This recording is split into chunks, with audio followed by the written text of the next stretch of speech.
Is everybody good with white balance? CBS, you good with white balance? I am, thank you. Just need a mic check.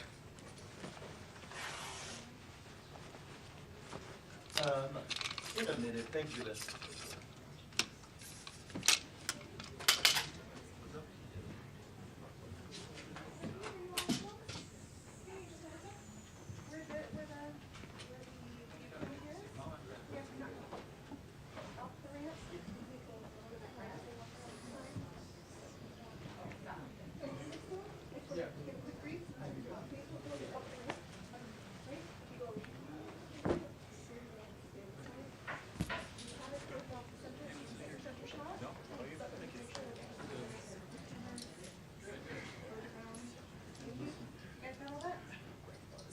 Anybody else want a white balance while I'm up here? Stills? Still photographers, you want a white balance?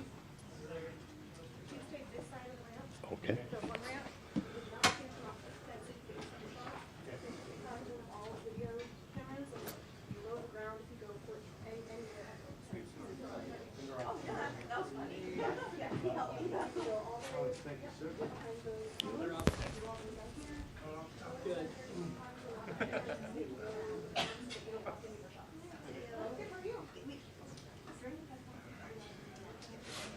Okay, cool. Yeah, we should be good. The will be up.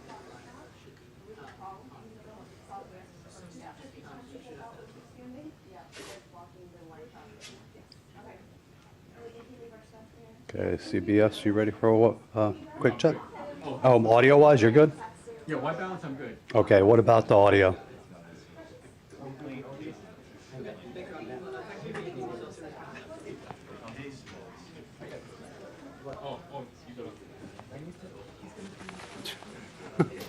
Sorry, take your time, man. Take it.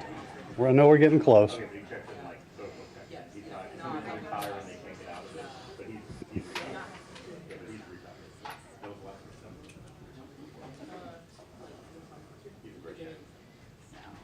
How are you?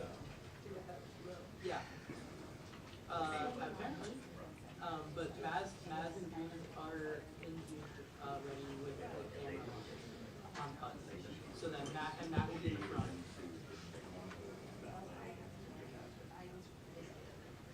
Okay, yeah, okay, Okay, audio test for CBS. 1, 2, 3, 4, 5. 5, 4. You good? All right.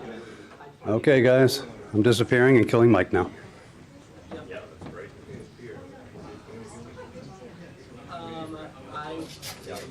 That would be very hard from my position.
I just don't want any hiccups, that's all.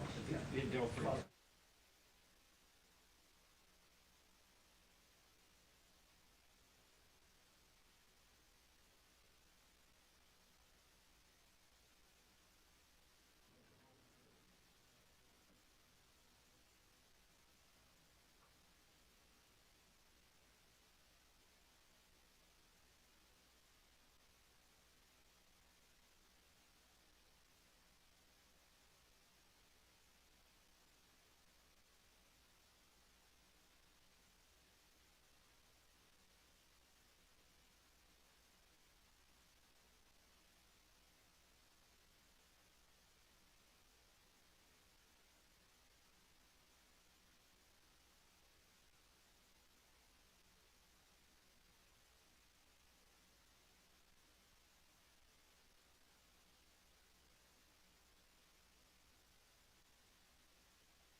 Good afternoon, everybody. Thanks for being here.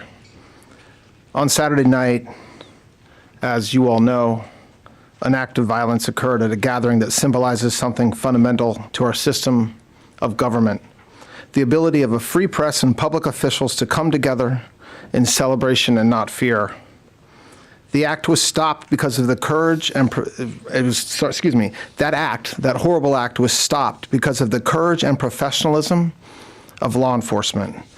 The officers who responded without hesitation and did their jobs as they were trained to do. Secret Service agents promptly tackled and detained the suspect, Cole Thomas Allen. The president and all the protectees and participants at the dinner were safe. One brave officer was injured and is receiving care and has been released from the hospital. I want to make this clear. This man was a floor above the ballroom with hundreds of federal agents between him and the President of the United States. The Department of Justice approaches incidents like this with urgency and clarity of purpose. Violence has no place in civic life. It cannot and will not be used to disrupt democratic institutions or intimidate those who serve them, and it certainly cannot continue to be used against the President of the United States. We are investigating this matter fully. We will apply the law fairly, and we will ensure that accountability is swift and certain. But we also should recognize what did not happen. Law enforcement did not fail. They did exactly what they are trained to do. This was not an accident. It was the result, as we know now, of preparation. But the men and women who protected us that night were trained, professional, and had an enduring commitment to the rule of law. Today, the Department of Justice filed 3 federal charges in United States District Court against Cole Thomas Allen. The first count is attempted assassination of the President of the United States. This count is punishable by up to life in prison. The second count is interstate transportation of a firearm to commit a felony. This is punishable by up to 10 years in prison. And the third count is discharge of a firearm during a crime of violence, which is punishable by a mandatory minimum term of imprisonment of 10 years, a maximum of life, and the 10 years is consecutive to any other sentence imposed. Just to go through very quickly the timeline, which many of you in this room already know. The defendant, Allen, made a hotel reservation at the Washington Hilton for April 24th through April 26th. On April 21st of this year, he traveled by train from Los Angeles to Chicago and then from Chicago to Washington, D.C. On April 24th, he arrived in Washington, D.C. at approximately 1 o'clock in the afternoon and checked into the Washington Hilton. Approximately at 8:40 on the night of April 25th, Allen approached a security checkpoint on the terrace level of the hotel, which is again a floor above where the dinner was taking place. He ran through the magnetometer holding a long gun. As he did so, U.S. Secret Service personnel assigned to the checkpoint heard a loud gunshot. One Secret Service officer was shot in the chest, but was wearing a ballistic vest that worked. This heroic officer who was hit fired 5 times at Allen, who was not shot but fell to the ground and was promptly arrested. I want to thank everybody who worked tirelessly on Saturday, Sunday, and continuing today. This includes members of the FBI, and Director Patel is going to address that in a minute. It includes members of the Metropolitan Police Department who were immediately on the scene, the chief, the mayor, to make sure that law enforcement was available to do their jobs and had all the tools they needed to do so. And lastly, the United States Attorney's Office here in D.C., our U.S. Attorney Janine Pirro and her team. A prosecutor stayed up all night long, didn't sleep all day yesterday, making sure that we got what we needed from all over the country. It included search warrants in California, search warrants here in D.C., multiple interviews that have been conducted already of witnesses and of family members of the charged individual, and continue to work hard today. This investigation is ongoing. It's not complete. A lot of the information that the media is hearing through leaks or sources, some of it is true, some of it is not true, and at the right time you will hear information from us as appropriate. I'd like to ask our U.S. Attorney, Jeanine Pirro, to say a few words, and then followed by Director Patel. Thank you. Thank you, Mr. Attorney General. Cole Allen's journey of accountability in the criminal justice system starts today. Todd Blanche just indicated to you the charges. Those charges are only 3 charges that are in the complaint that has been presented in federal district court about an hour ago. There will be additional charges as this investigation continues to unfold. But make no mistake, this was an attempted assassination of the President of the United States, with the defendant making clear what his intent was. And that intent was to bring down as many of the high-ranking cabinet officials as he could. This is the kind of situation that we cannot tolerate. And as the Attorney General has just indicated, it could have been so much worse, but for the reality that we had the Secret Service as well as the Metropolitan Police Department and the FBI. Now, the facts make it very clear what this intent was. You may recall that it was on March 2nd that the president indicated that he would be attending this public event at the Hilton. And on April 6th, that's when Cole Allen first made a hotel reservation at the Washington Hilton for 3 nights, the 24th, the 25th, and the 26th. It was on April 21st that he traveled all the way from the West Coast, from his home near L.A. He gets to Chicago on April 23rd, and has been indicated he arrives in D.C. on the 24th, and he checks into the hotel at about 3 p.m. He stays overnight.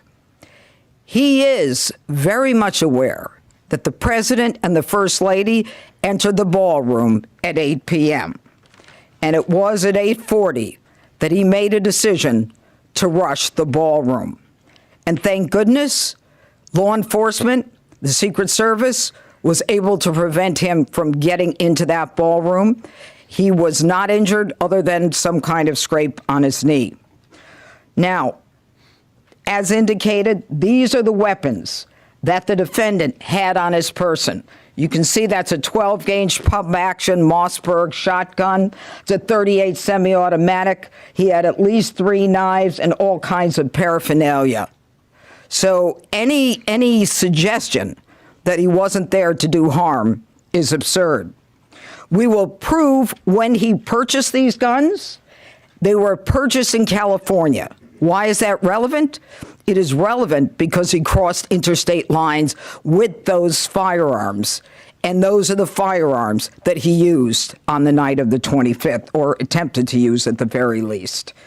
Now, the manifesto also makes clear about his expected rules of engagement. You know, you can look at it and read it, and it may seem kind of la, but at the end, make no mistake, he says, I am targeting the administration officials. They are my targets, and I'm prioritizing from the top down, the highest ranking from the lowest. And I will not hesitate to get involved in any kind of encounter with anyone who blocks me from the president. Now, finally, let me say one thing.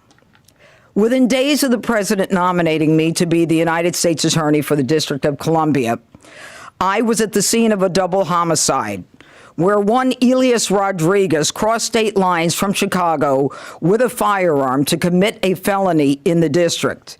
He's now indicted for the murder of 2 individuals, Laron Lashinsky and Sarah Milgram, here in Washington.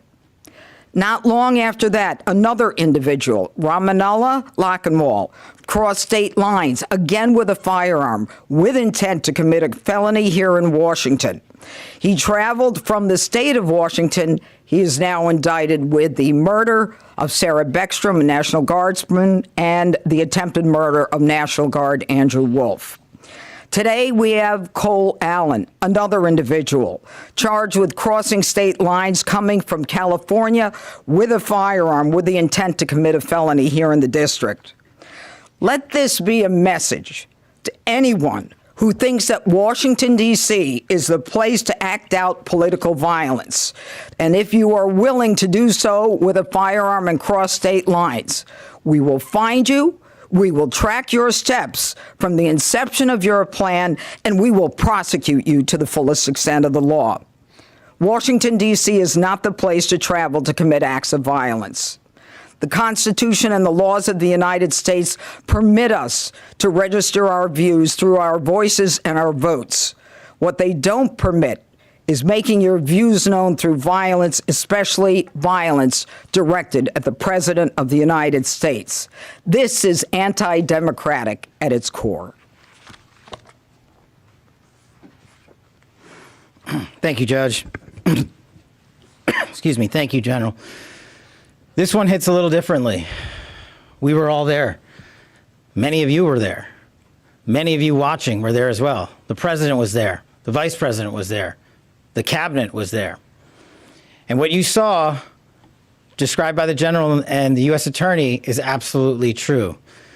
The President spoke on late Saturday evening with the message of unity and a backing of law enforcement, and we have followed through on that message of unity and the effectuation of law enforcement across this country.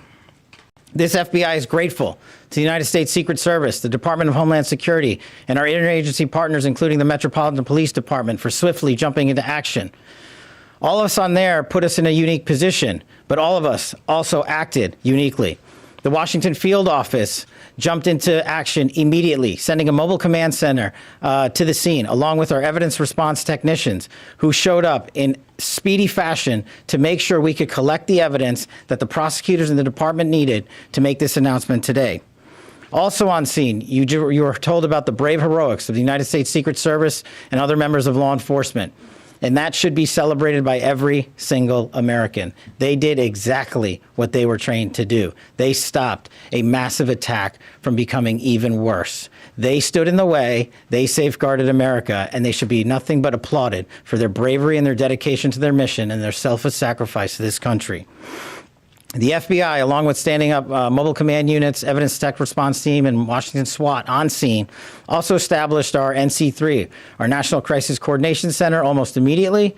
And almost immediately in parallel, we stood up our command center at the Washington field office under ADIC Darren Cox's leadership.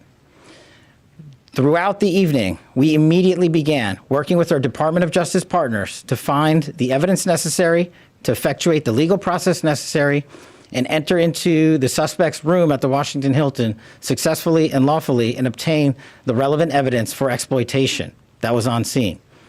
Back at the headquarters division and the Washington field office, we were coordinating a national scale investigation that literally spanned from coast to coast. As you heard, FBI agents, along with the interagency, were immediately dispatched to the suspect's home in California, where we conducted interviews that provided critical information about this horrific attack. We also dispatched investigators and agents to New London, Connecticut, where we conducted further interviews that provided necessary information that you will find in this criminal complaint, as the United States Attorney has just laid out. While officers were working diligently through the night to conduct those interviews, we were also conducting interviews of witnesses on scene. Those interviews are ongoing. As you know, there was almost 2,000 people there. We are sifting through and prioritizing who to talk to, and we will get to each and every one of you with any bit of relevant information. Again, we ask everybody who has any relevant information, like I did on Saturday night with the President, 1-800-CALL-FBI. Any piece of information is information we want to have and must receive. On top of the on-scene response by this FBI, the headquarters response, and the Washington field office response, the FBI flipped on its enterprise-wide response to this critical incident. What does that mean? We dispatched fixed-wing assets across the country so that we could immediately transport evidence that was acquired in California and Connecticut and sent it to our laboratories in Quantico for analysis. We collected the shell casings on scene, including the firearms and the weapons that the judge talked about. Those were also sent to our Quantico laboratories for immediate analysis. America should be proud that this FBI acted with the urgency that was needed for the moment that we had to answer. The president rightly said that we will act in a unified fashion, and it's because of President Trump's leadership and backing of the blue, every single person in law enforcement that I stood with into late evening hours on Saturday, early evening hours on Sunday, and all day yesterday and today are thrilled to wear the badge and defend this country. Each and every one of them deserves our thanks, and I encourage everyone listening to go out there and shake the hand of a federal agent or police officer and say thank you for doing their job. Thank you for training endlessly to make sure they meet the mission requirements. And for me, as the director of the FBI, I want to thank our headquarters components for working diligently with our prosecutors and make sure that the American public knows it's not just federal agents that do this work. It's our intelligence analysts, our support staff, our laboratories, our fixed-wing assets, our critical incident response groups, our hostage rescue teams. Agents sprung into action, got out of bed, and haven't slept since. These prosecutors haven't slept since, and I promise you they're not going to be sleeping. They are going to give you every piece of evidence. As the journal said, we will make public, when appropriate, to protect the integrity of this investigation, to make sure that due process is served, and we will meet the highest standards of the Constitution as we always do.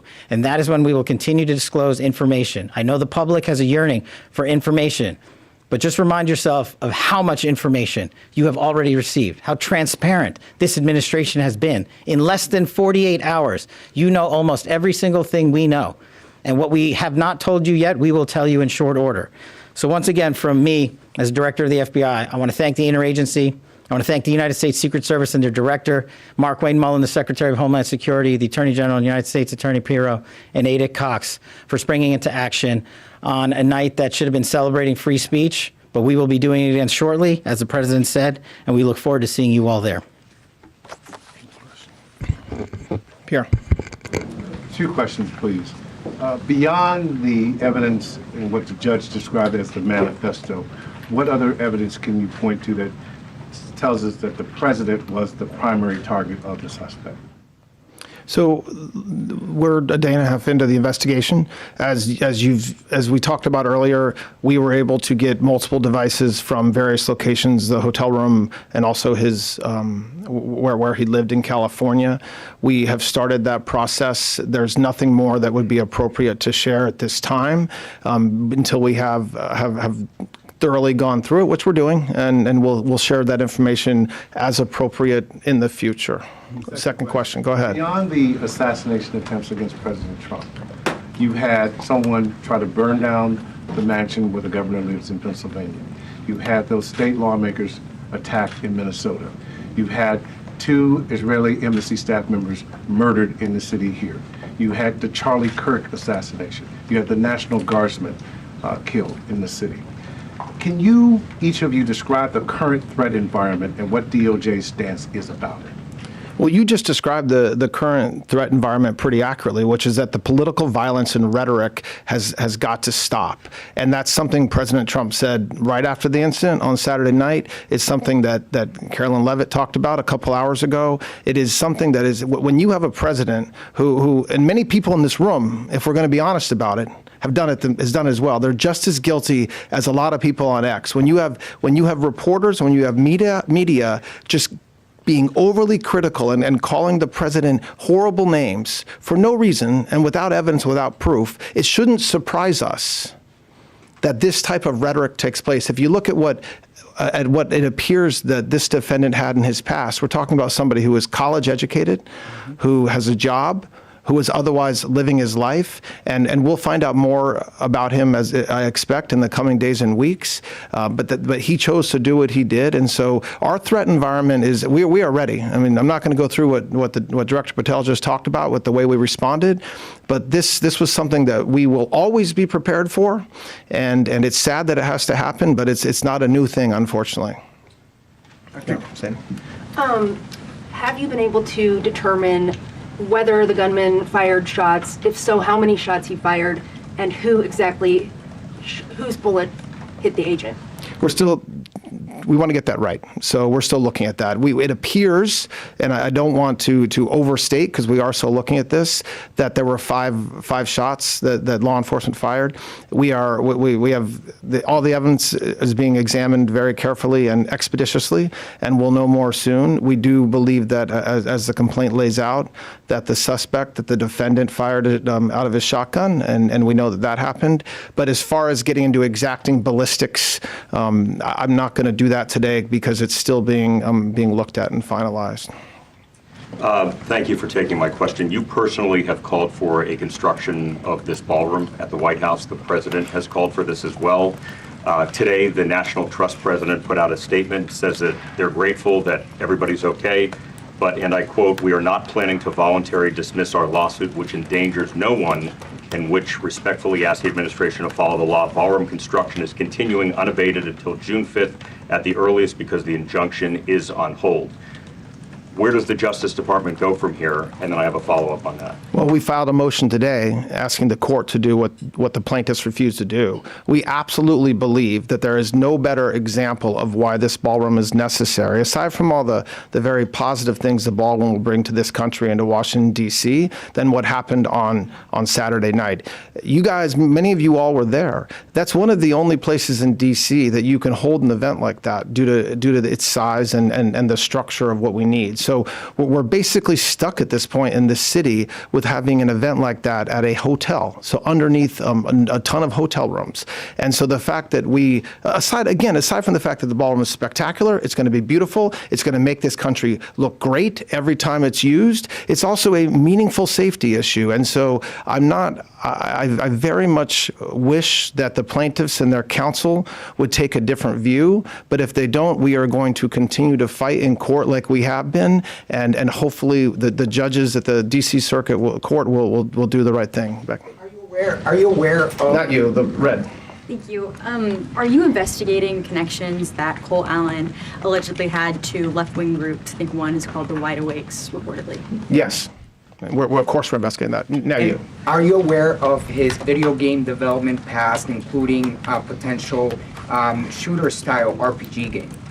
I've seen the news reports that talk about that. I think that the positive and negatives of this type of case is that there's a lot of people investigating this man right now, including the FBI. But the only investigations that truly matter in the court of law are the ones that Director Patel and his men and women are doing. So we'll wait for them to do that and get an answer.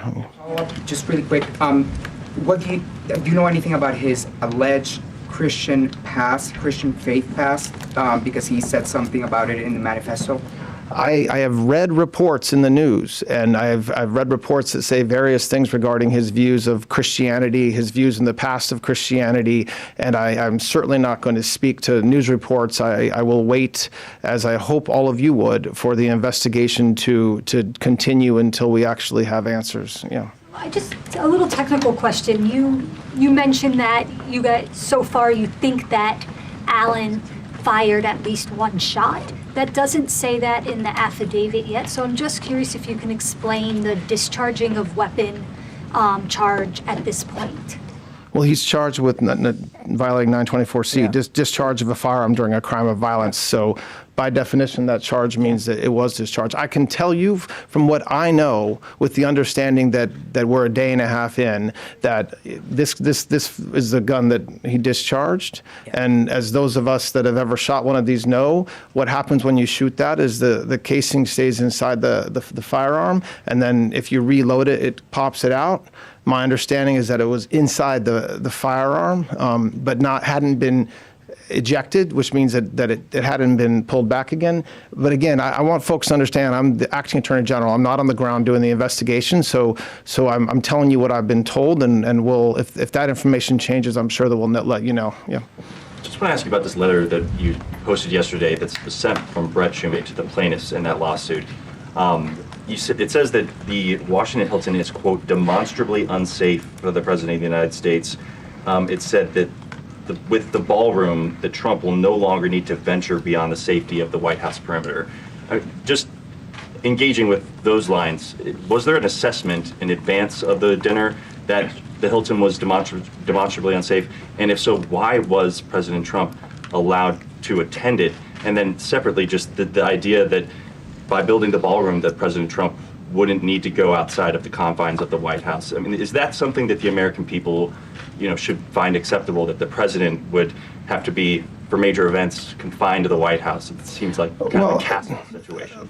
That is obviously not what he means by that. And the fact that that question comes with respect to President Trump is laughable in the extreme. I mean, laughable in the extreme. You have a president who willingly speaks with you guys multiple times a day, I would say 7 days a week. He is active all over the country. I think with that, keeping it to the four corners of that statement, when he says demonstrably, it's demonstrated by what happened on Saturday night. So that doesn't mean that the Secret Service would ever let the president go into an unsafe environment. I know that the director of the Secret Service will be focused on making sure that we always keep him safe. And by the way, as we said before, and as anybody that was in that room knows, we were safe. We were safe. We heard a lot of loud noises that at the time many of us thought could be guns going off. It was mostly plates falling because of the staff, understandably, were running. So my reaction to that is I'll leave anything with respect to security up to the great men and women of the Secret Service. But when we talk about having an environment like the ballroom, it's an environment like what you saw last night. So an environment where you have a unique blend of cabinet members, leadership of this country, leadership of Congress, reporters and members of the public coming together for an event like that. That's different than other public-facing situations, which I have no doubt President Trump will continue to do as he said he would on Saturday night. Yeah. Thank you.